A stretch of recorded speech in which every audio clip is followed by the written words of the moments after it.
What's something that people turn into their whole personality? Here in the Netherlands, people who live in Amsterdam base their personality on Amsterdam. Lots of New Yorkers, city not state, guilty of this too. But it's not just them. Los Angeles, San Franciscans, Chicago and DC are guilty too. Texans are probably the worst about it, especially the further they get away from Texas. Then you've got people from Austin, who are like the elitist Texans. They're like the oddest mix of hippie and redneck. They often pride themselves on the hippie and denounce the redneck, while still obviously being one.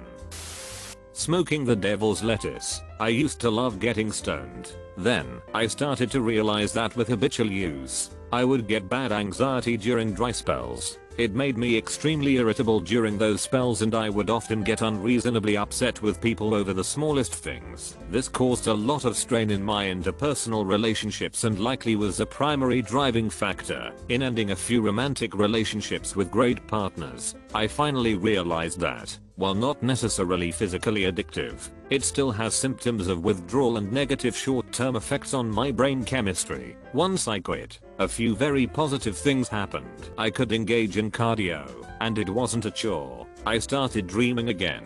I no longer have the anxiety/short fuse I once had. I don't have to worry about failing pre-employment drug tests anymore. I was able to tackle real issues in my life and solve them without feeling the need to numb myself with THC. That said, I have no issues with friends and family that still partake. It just wasn't for me. Their job, or just money in general. I worked with a guy who only ever talked about what things were worth. Mostly vehicles, what he was thinking about buying, how much he could sell something for, the trades he wanted to make, how much our customers made, what motorbike he bought before from a guy on the street we happened to be on and what it's worth. That's all. It was annoying as F. Any conversation at all. You could be talking about your grandma, and he immediately tries to change the subject to value. It was literally the only small talk he knew. The fact he was poor just made it sad. Loving Disney. Adult who likes Disney, watches a Disney movie once in a while, can enjoy a vacation to a Disney park, has a Mickey Mouse t-shirt or pair of earrings. Fond of childhood memories relating to Disney. Disney adult. House is a shrine of Disney merchandise. Disney car decals. Every single vacation they take is to a Disney park. Cries meeting Disney characters. Half their wardrobe is Disney themed. Insists on a Disney proposal/wedding/honeymoon. Refusal to let go of childhood. Their preferred American political party. This has been a wild ride recently. I feel like we all know at least one person who has just gone over the edge with politics. My brother-in-law used to be a conservative-leaning guy, but it was never part of his personality, nor mine, nor the rest of his friends. We would go over there and eat smoked meats, watch the fights on TV, generally have a good time. Then it just started getting weird. Suddenly he would walk through our door and the first words out of his mouth would be an argument against leftists. I later realized he was binging podcasts and getting himself riled up. Every conversation became political. Every beer drank intensified the problem. We were not a politically motivated group lol. I assumed half the people there voted red, and they assumed I voted blue. But it didn't come up because who cares. But it got so bad we stopped hanging out with him completely. We just couldn't take the constant political barrage, which I still have no interest in. It's not like I'm there advocating for the Democratic Party. Being a boy mom. Facebook picture caption.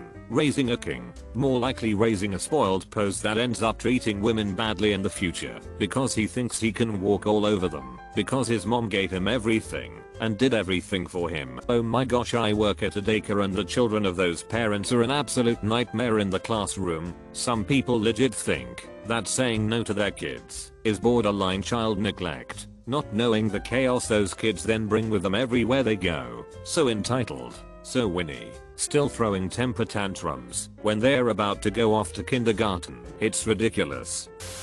You ever see a police officer's wife? It's crazy, but they turn their entire existence into being a police spouse. It's very odd. I have two neighbors that are police. The younger the wife, the more intense the alternate reality they create for themselves. The husbands never mention their profession, but the wives can't shut up about it and try and prove how much they know about local law enforcement. Pickup trucks. There are people that happen to own pickup trucks Then there are people whose pickup truck owns them. We all know the type. Floodlights, mud tires, grill racks, lifted, spotless paint with a wax, and optionally a diesel stack coming out of the bed, truck mats, and a snorkel. I get it. Printing out business cards that tell people that you're a douche would be difficult to distribute on the highway at 70 miles per hour, but it might be more cost effective than your $100,000 app tour. Being LGBTQ, especially the whole gender thing, like, I consider myself non-binary, but I also consider this aspect of mine fairly unimportant, to be honest. It's a nice to know type of thing for myself, but I don't ever feel the need to discuss it with other people, because what are they going to say about it? Cool.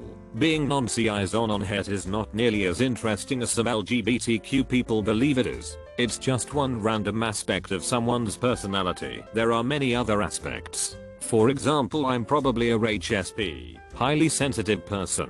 But again, I don't see a point in mentioning this to other people, because people who already know aren't going to treat me differently because of a label. They are know how I'm /act/ talk etc. And people who don't know me yet either don't matter or they'll find out about me over time. I stopped hanging out in my city's gay village and seeing myself as part of the LGBT culture when I realized it meant having to make everything about me fit in a few options, even down to the music I listened. What? You don't like Annie DiFranco and Tevin and Sarah? How dare you? I was in a relationship with someone like that for a number of years. Suggesting we hang out anywhere outside the gay village in a very LGBT friendly city was met with indignation.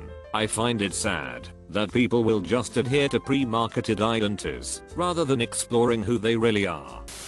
Their faith or lack of faith. I've seen Christians become hyper-religious and force their beliefs on everyone around them, and alternatively I've seen atheists become toxic and anyone who deters from their worldview even slightly is a complete moron. Let your beliefs be just that, yours, and not everyone else's.